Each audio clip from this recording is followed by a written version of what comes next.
Hi everyone, thank you so much for dropping by at my video tutorial on photo editing. Now, if you have a questions that everyone typically asks is whether you should use Adobe Lightroom or whether you should use Adobe Photoshop. My answer would be if you are totally new in photo editing, I would suggest that you use Adobe Lightroom instead of Photoshop simply because it's easier to use, it's easier to master, and the interface is pretty straightforward. Now for this tutorial and many more tutorials to come, I will be using the Lightroom 5. So here we go. Let's open up a photo. By the way, today's topic would be how to fix a photo that has been overexposed. Right, how do you open up a photo? Simple. You just select your photo from wherever location it is saved and then drag and drop into Lightroom 5. Now, because in the folder I have a lot of photos that's being stored in there, so it basically just gives you all the photos in the folder, but it just really selects the photo for you here. If you want to import more than one photo, you just simply click the check mark here, and then it would just import whatever photos that you have checked. For this tutorial today, I'm just gonna import one photo. Alright, once you have that checked here, just click on the import button, and then voila, you have the photo imported. Right, if you see on the Lightroom software on top of this tutorial here, on the right hand top corner, there are a few tabs basically, as shown here. So now we are at the library where all the photos that has been imported from the past to present will be shown here. Now since we have only imported one, this is the one, and we'll just go ahead to tab number 2 to develop the photo, basically just to edit it. Here you go. Alright, I'm just gonna keep this really simple, so you just grab the basic of using Lightroom. On the right hand side here, we have a slider bar here. It basically tells you all the settings that you could change on this photo. Right, as you can see, the photo is pretty washed out. It's really bright, so let's just go ahead and fix that. Now, first of all, you need to fix the exposure. Alright, tune down the exposure a little bit. As you can see, the details are coming back. Now, how much to tune it down, you'll just have to decide on your personal preference. Okay, I'll just tune it down to 1.6. But you could actually click either on the slider bar or you could just type it in here yourself. But I prefer to use the slider bar because it just shows me the preview of before and after. Alright, let's tune the contrast a little bit. Okay, you can see how it changes when you slide the bar left and right. Okay, just put in a little bit of contrast, that would be good. Okay, let's tune this exposure down a little bit so I could get more details in the photo. Alright, let's go to highlights. Again, let's tune this bar left and right and you see what it does. Okay, highlight basically just, if you tune it to the left side, it just basically tune down the overexposed spots or the overly highlighted spots on a photo, as you can see it. So if you tune it all the way there, it's really highlighting the parts that's already been highlighted. Okay, we'll just tune it a little bit more here. So we don't want to too much of a bright spots there. Right, shadow basically just to either remove the shadow or to add in more shadow.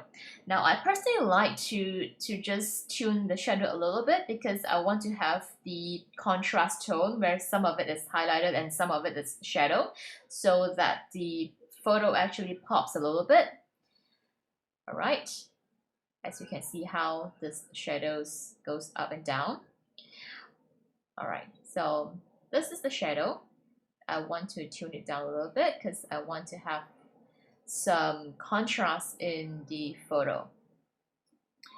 All right, the whites basically means tuning it up or down, the whites in the photo, because there are some white spots and some black spots on the pixel, we call it.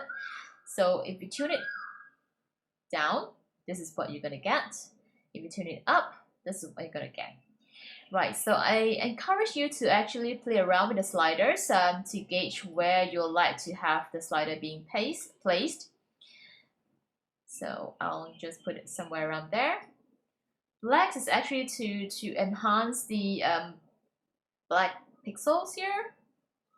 So, alright, I'll just give it a little more black to make it pop. Right. Clarity.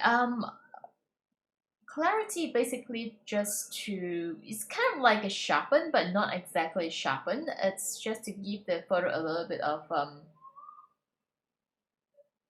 popping effect. Now you wouldn't want to put too much of it because it could really tune up the grain. We call it the noise of the photo. So just enough would be good, not overdoing it. So on vibrance and saturation, I wouldn't really need on this photo, but just for the purpose of showing you, this is what it does. All right, that would be too warm. I don't want too warm a skin tone, so I'm just gonna tune it down a little bit. I would normally use vibrance rather than saturation because saturation actually is quite glaring on the photo. It really, see that? Okay, so I prefer to use vibrance, all right, to actually tune my photo.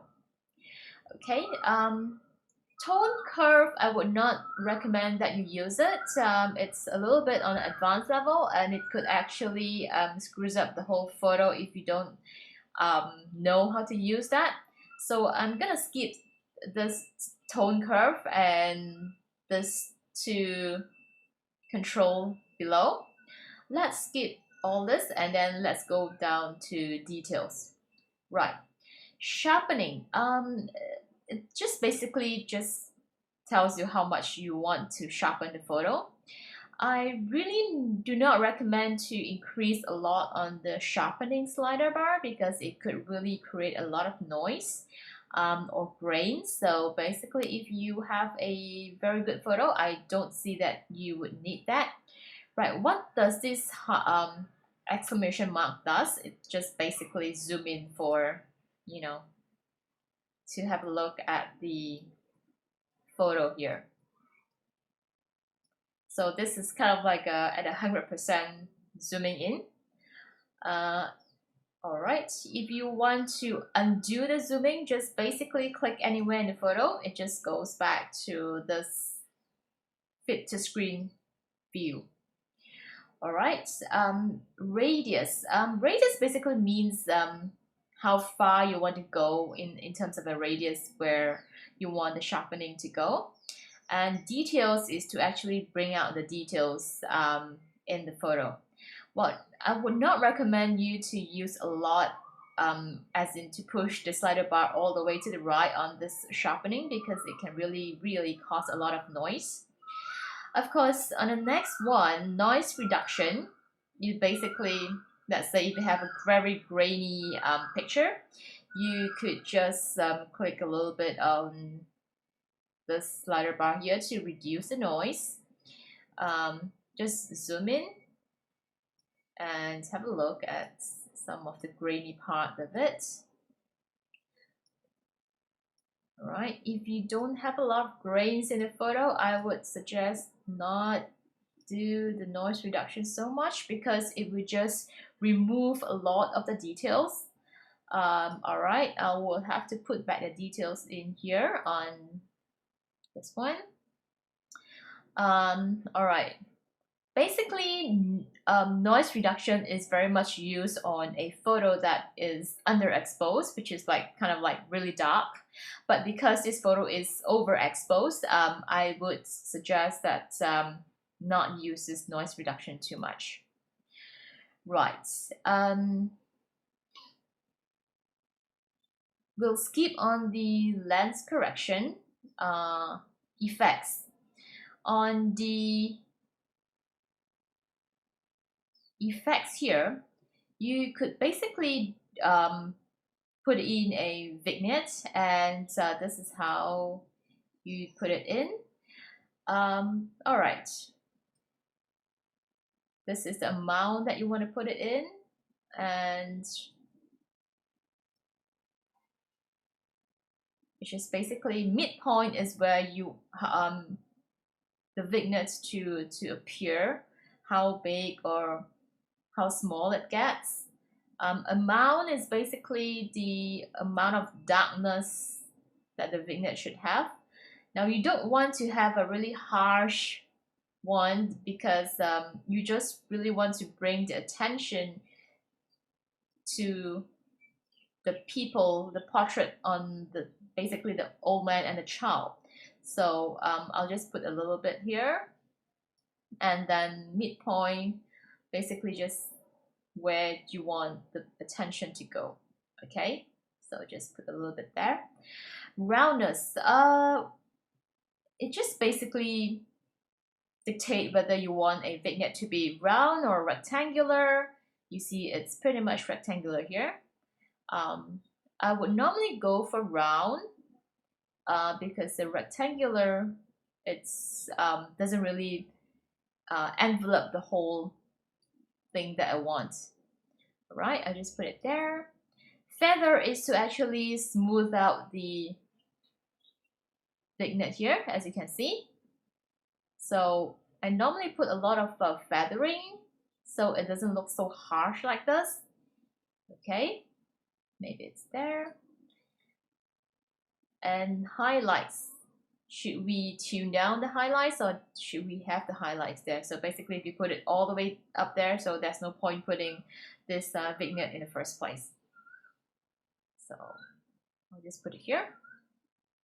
Alright, if you're happy with this photo here, which I am, so you could just basically save it. So export, and when you have this pop-up folder, this is where they will ask you some settings before you get to export the file.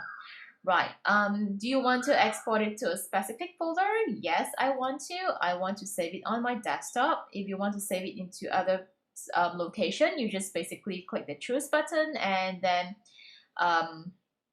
click the selection where you want to save to. Okay, on the file naming, existing file, choose a new name for the exported file is my default. So file naming, I will just remain it as the file name that it was originally set. So there is no changes here. If you can see, you could custom name it whatever you want to, custom name, and you could just type in whatever name you want it here.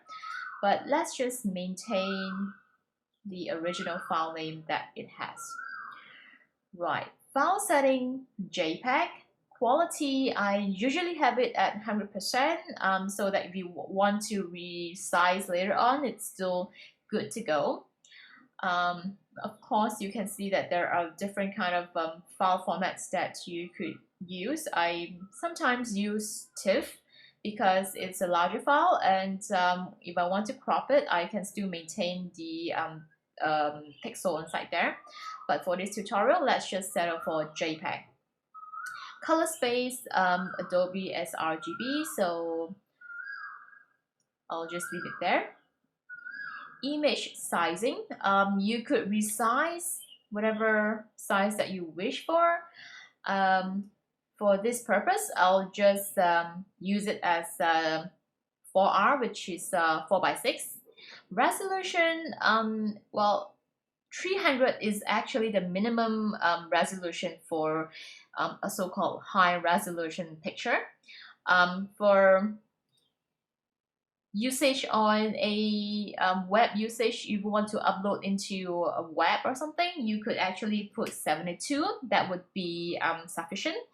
But because in case I want this picture for some other purposes, I will just maintain a higher resolution at 300.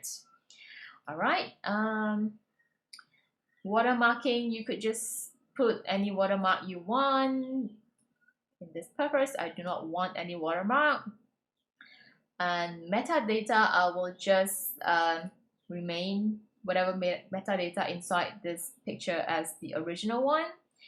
All right, post-processing, I'll just maintain it as do nothing. I don't want it to open in any other software that I have here. So all right, we are ready to go. And then you just click export. You have a before and after comparison of photo editing. All right, I hope that this has been insightful.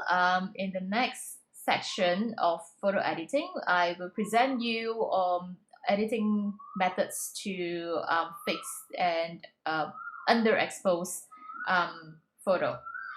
Till then, thank you so much for watching. Goodbye.